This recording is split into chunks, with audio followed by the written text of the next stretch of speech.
Get ready for your daily dose of marketing strategies and tactics from entrepreneurs with the guile and experience to help you find success in any marketing capacity. You're listening to Marketing School with your instructors, Neil Patel and Eric Su.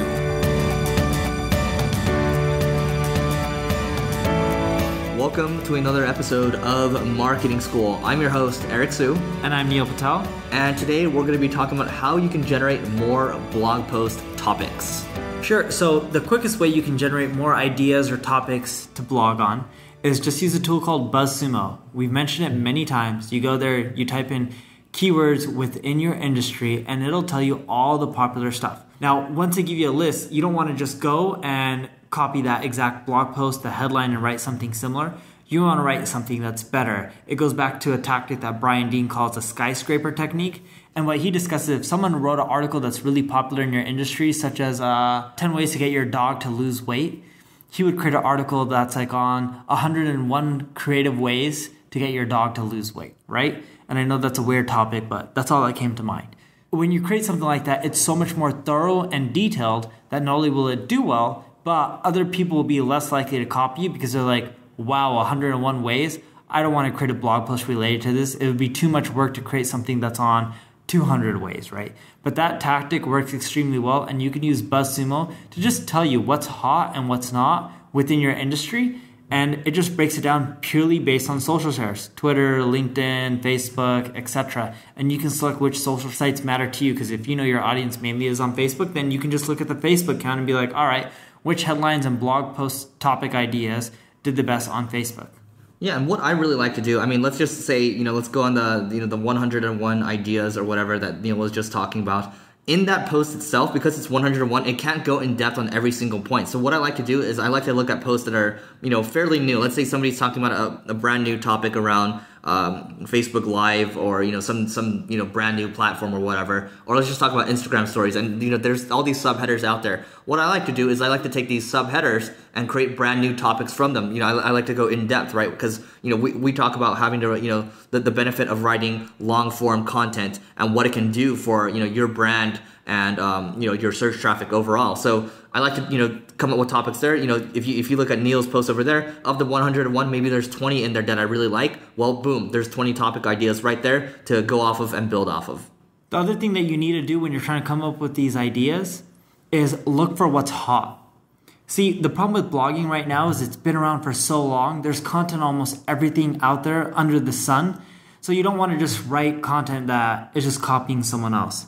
What I love doing is using Google Trends. You can, again, type in keywords or see what's hot within your space. You can also do the same thing with Google News. You can see what's hot and what everyone's talking about. And you can start crafting content around that. In essence, you would be blogging about new things that people haven't read.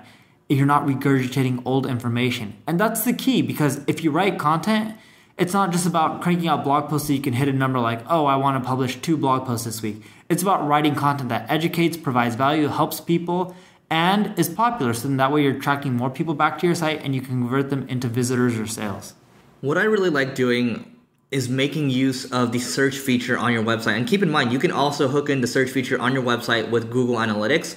And from there, I mean, if you just search for Google Analytics on-site search feature or in-site search feature, you should be able to find instructions to do that. But from there, you're able to take a look at what people are searching for on your website. If you see people searching for the same thing over and over for a period of time, let's just say for 3 months, that's probably a good indicator that you should write something on it if you haven't created something around it yet. So making use of the internal search feature is something that not a lot of people talk about.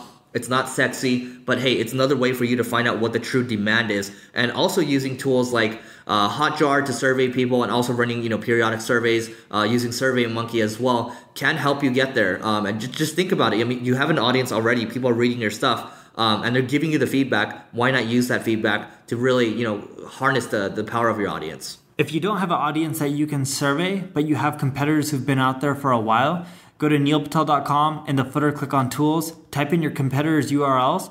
You'll see a report that loads up. On that report, click on Content Marketing.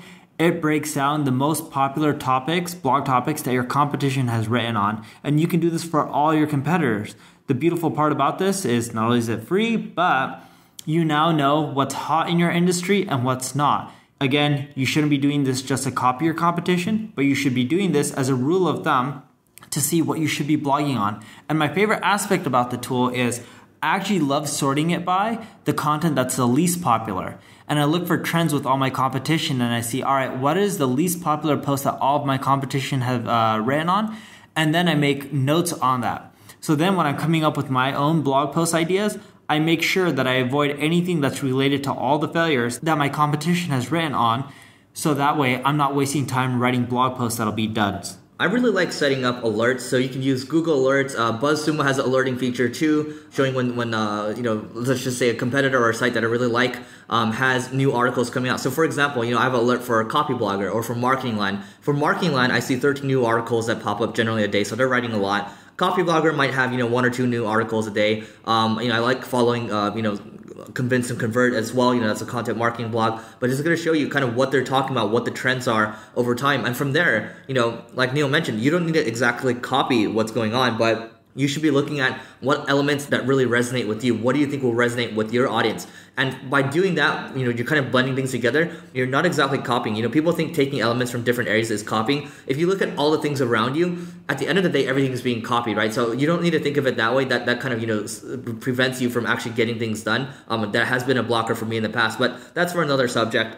Neil, looks like you have something to say here. What would you like to add? Sure. Just like how Eric mentioned that you should also look into your analytics, you should figure out what posts in your analytics have done well and create similar ones. So I'm going to give you an example on this. On neilpatel.com, I created a post over a year ago called Online Marketing Made Simple, a step-by-step guide. And it did extremely well. I didn't know if it was going to do well. I didn't know if it wasn't. I just created that post. I liked the headline and I released it. Just like you're going to blog and some of your posts are going to do extremely well. Sometimes you won't expect them. The ones that you didn't expect to do well and the ones that you thought would be doing amazing sometimes failed, right? So the ones that did really well, like the online marketing one, I started playing off of it and I created a series. So after I did Online Marketing Made Simple, a step-by-step guide, I then did Digital Marketing Made Simple, a step-by-step guide. I then did Google AdWords Made Simple, a step-by-step guide. Facebook advertising made simple, a step-by-step guide. You can see the trend, right? I did the same thing with remarketing, affiliate marketing, marketing automation, etc. They all did extremely well. So if you have a post title that did really well, create similar type of articles on a different topic that's still related to the main core business or the industry you're in. And this tactic I've shared in the past, you do want to use tools like Nuzzle and Pocket, Feedly, or Feedly and Nuzzle. These two tools will help you kind of, save the articles that you want to read for later. But keep in mind, because these articles, they're actually getting you to stop in your tracks and take an action, they are important because these are things that resonate with you. So using a tool like, those, you're able to have an inventory of headlines available for you and topic ideas. What I will also say is because, when you look at these, when I'm reading something like Pocket over time, I'm going to come up with different ideas. You want to make sure whenever you're coming up with new ideas, the thing is you're probably going to forget them later. So you want to strike while the iron's hot. So I like to pull out my Evernote, either on my phone or on my laptop computer. I'll go to my notebook section and I'll say blog post ideas, and I'm going to write into ideas for different headlines that I have over time, or I might email myself later just to make sure that I'm not going to forget these headlines, because it's so easy with so much stuff going on during the day to forget these headlines. You do want to have an inventory for them. And no matter what industry you're in, people have questions. For example, if you're in the marketing industry like I am and Eric is, people may ask questions like, what's the simplest way to get more traffic to your website? If you're in the pet industry, people have questions like, my dog's overweight, what should I do next, right? Go to Quora.com and you'll find a lot of questions within your field, and you can see based on votes what's popular. One that was trending the last few days, because Olympics were this year in 2016, it was about Olympics and how hard is it to become an Olympian and get an Olympic medal. You can take these questions within your industry and write a blog post around that question. And what you'll find is after 6 months to a year, that post around that question will rank really high and it'll start bringing in long tail traffic for the long haul. All right, that's it for today's episode of Marketing School. We hope you enjoyed it, and we'll see you in tomorrow's. This session of Marketing School has come to a close. Be sure to subscribe for more daily marketing strategies and tactics to help you find the success you've always dreamed of. And don't forget to rate and review so we can continue to bring you the best daily content possible. We'll see you in class tomorrow, right here on Marketing School.